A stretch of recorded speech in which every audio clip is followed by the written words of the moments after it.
welcome to a special edition of Channel 6 News. Today, we're going to be talking about the moon. It's in the sky at night. We see it every day, every night. And let's just watch this clip of the International Space Station. Let's take a picture of the moon orbiting the Earth. It's spinning very up. Here we see the fabled moon. Today we have joining us Mr. Friedrich von Barglestuffing. He is a certified moonologist, and we're going to be interviewing him. So, Mr. von Barglestuffing, how you doing? Hello. So, one thing to say about the moon. While it is real, we have never actually been there. Well, what do you mean? NASA, the National Aeronautics and Space Administration, sent Buzz Aldrin and Neil Armstrong to the moon in the Apollo missions. We even have footage of it. It was actually just made up by NASA, filmed on Earth. You can prove it. First, in this picture.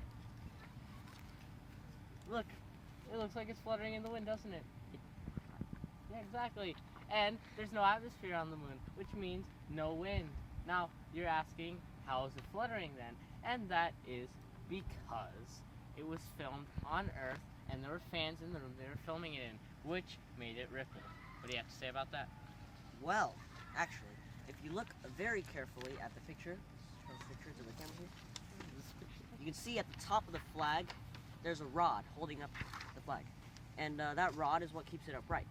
As well, there's also, the flag was stored in a tube during transport when they brought it to the moon. And so it was a little bit wrinkled when they took it out. And that's just all that's causing it. That's really what it is. Oh, I actually didn't know this. Thank you. But how about this?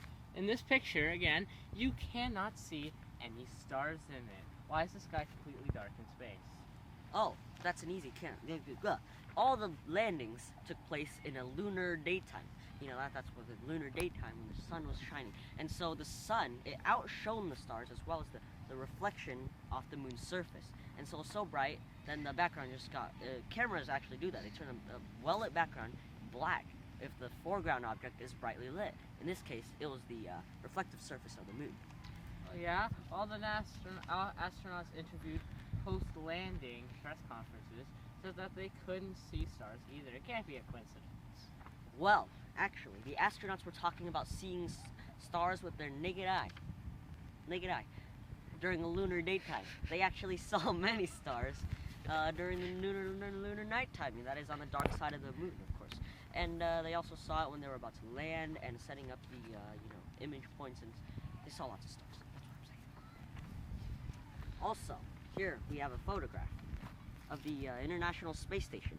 It was taken in 2008, and it's pretty recent, I guess, 2008. And you see there are no stars whatsoever. So it's not uncommon to not have stars in space pictures. Fair enough. Okay.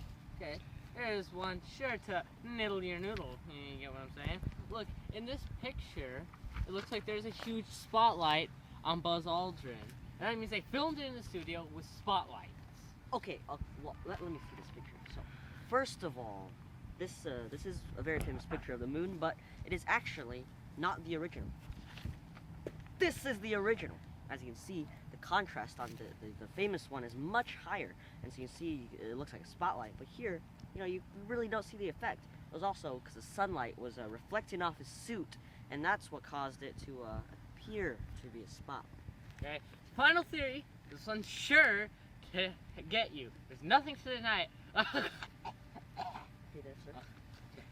Okay. I'm pretty sure the moon landings were filmed in a remote desert using either harnesses or slow motion photography to make it look like there was no gravity. Aha! There's actually a lot of evidence against this one. For example, here is a video of David Scott dropping a falcon feather and a hammer on the moon.